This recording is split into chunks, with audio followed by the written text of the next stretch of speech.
A business cooperative. It's not a phrase you hear very often, but decades ago, cooperatives existed and they were very commonplace around the place, particularly marketing cooperatives and such. That's sort of the basic principle, I think, of District 32. How are you, Lorraine Garvey? I'm very good, thanks, Tom. So, a business cooperative, is that sort of what it is? We amalgamate forces and get efficiencies? That's exactly what it is. We find that business owners these days, small business owners, they're struggling out there. It's hard to survive. And they can't afford to, they've got choices to make. They can either afford some business advice, or they can afford some marketing, or they can afford some networking, and they need to choose carefully and measure their ROI to get most bang for the buck.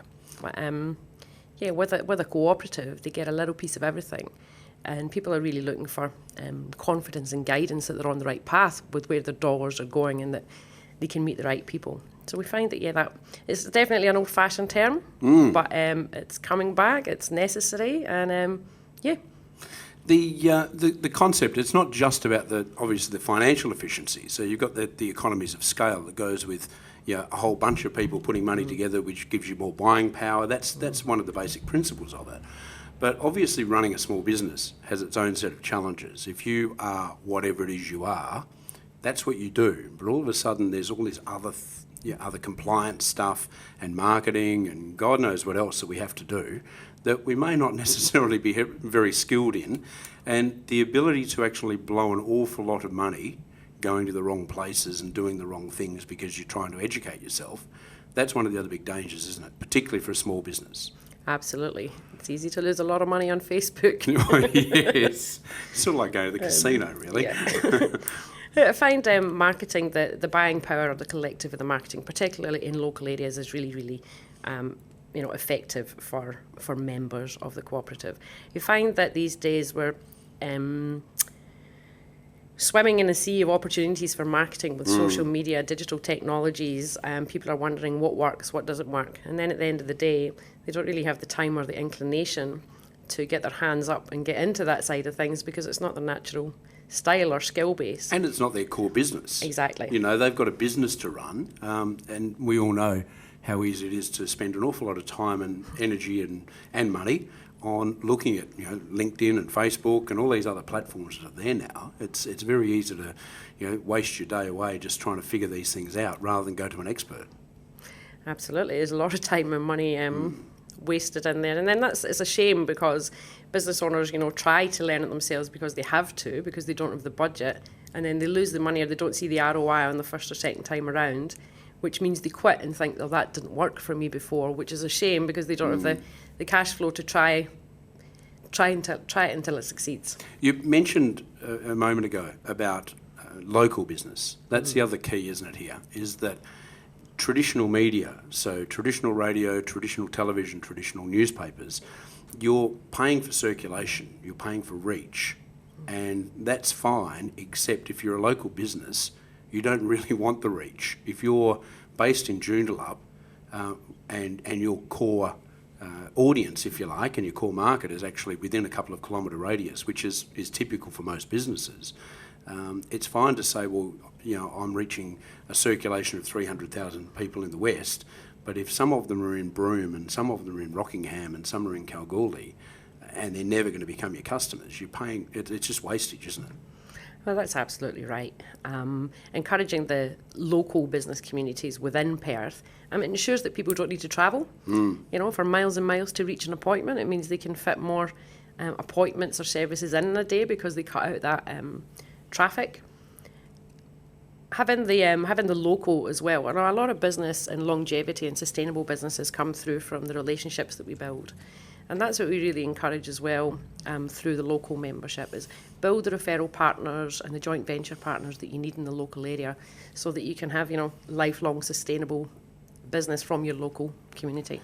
Because that's one of the other things that's really come through, and I suppose in a way the online platforms and more specifically Google have created that. If you put in motor mechanic into Google and you get 3,792,000 entries, how do you know who to deal with? And even if you said within a catchment area, you've got your large groups that basically will put every catchment area, irrespective of whether it is, or someone that does deal in Rockingham, but they still list, Wanneroo as an area they will go to, but they're not a local business as such.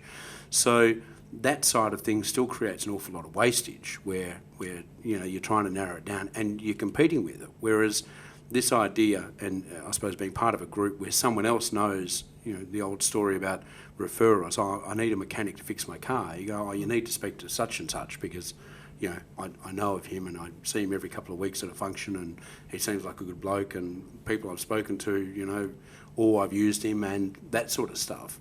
That's incredibly powerful compared to, getting page one on Google effectively. Absolutely. I mean, to get page one on Google can work tremendously for someone who's got a lot of money to throw at that. But ultimately, it doesn't demonstrate your credibility either. You can go onto Google and it's just a minefield of information these days. The reviews are a nice feature for a lot of things, but you don't know if it's a real review or a real landing page. Google is fraught with danger these days.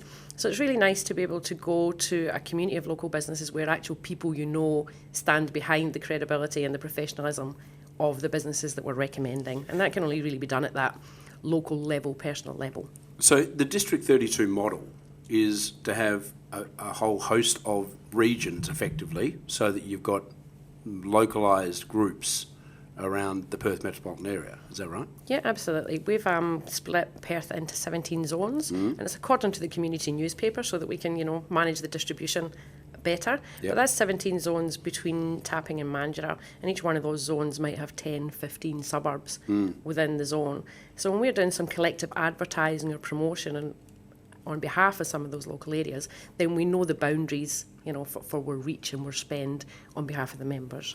And something like this, for instance, with District 32 Radio, it's I know from my experience that there's not a lot of availability of platforms for people to advertise and promote and reach and expand in a business-to-business sense, which is probably why networking groups have been so successful over the past 10 or 20 years, because that and a very select number of publications, there's actually no other way for businesses to promote what they do and who they are to actual other businesses, as opposed to the mass communication of going to the consumer market, is there?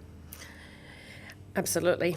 Going on to your mainstream radio will cost you a lot of money a month, and you're not targeted to your customer. You're there for it's the one-to-many model. It's not business to business, so therefore you're not challenging your money appropriately. I think having a business-to-business radio station is the ultimate promotional exposure tool for small businesses. And it's not just the radio interview itself, that's a nice sexy product, but it's what we do with that interview through uploading to podcasts and promoting on websites and promoting through social media, and then giving the business owners the tools themselves so that they can use the interview or a video as promotional products. That's where the beauty lies. But to build a local community through listenership and supporting of each other through local businesses is just it's definitely the way forward. So your background to come to District 32, here you are running this business that's pulling all these businesses together, and you're obviously giving them advice and guidance and such. Briefly about your background, about what's brought you here. My background initially was many years in IT and different management roles. But since I came to Australia, I started working for myself as a business advisor.